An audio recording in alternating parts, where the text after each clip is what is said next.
Amar and Kundan are brothers. Now in their 40s, they have lived together almost their entire lives in the hills of Himachal Pradesh. They share just about everything: their work, their home, and a wife. Tell me about your wedding day. We have a simple wedding, Kundan says. There is a bride and a groom, and the younger brother is simply attached to the elder brother. And this is their wife, Indira Devi. The trio have worked side by side as husbands and wife for more than 25 years.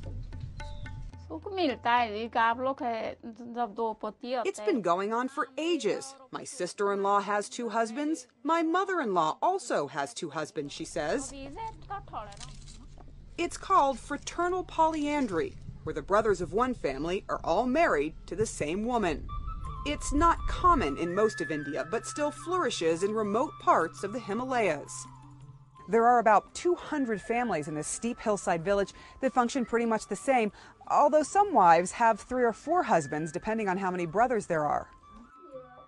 Typically, the marriages are arranged. What about love? Do you love both of these husbands equally, or was this just for tradition? I like both of them. I look at them the same. When I am troubled, I tell them to marry someone else. But they won't. What they do want is children with their shared wife. This is a bit embarrassing, but how do you deal with sex at night? That we have to work out. We make shifts, change shifts, and sleep on alternate days, or else it won't work. Is it difficult to have to share a wife between the 2 of you? To run the families, we have to do this, overcome the hurdles, and we have to control our hearts from feeling too much also. But feelings grow, and so did their family. They have 3 adult children now, who all live and work together in the same house. Do you know which child belongs to which biological father? We tell the kids that both fathers are the same. The family doesn't know and doesn't care. The daily grind takes all their time and energy.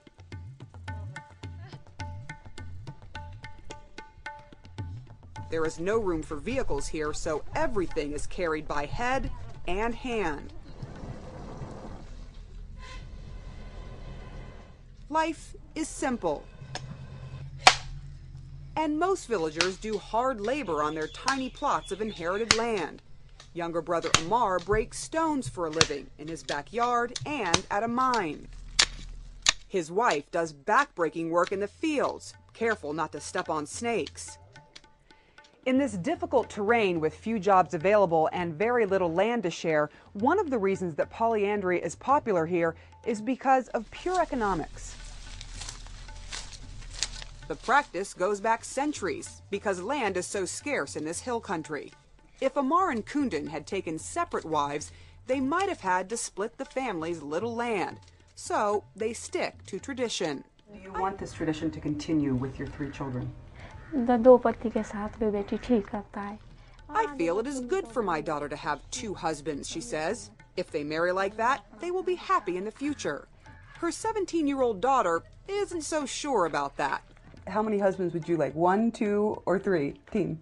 I would like 1 husband, she says. But in this remote corner of India, Sunita Pundir knows she is bound by custom. Will you marry for love or you will marry for tradition? I will marry for both, for tradition as well as for love. I will never leave our tradition, even if I have to forego love. I will never spoil my parents' reputation and my brother's. Sunita's 2 brothers have already decided they will follow tradition and share a wife.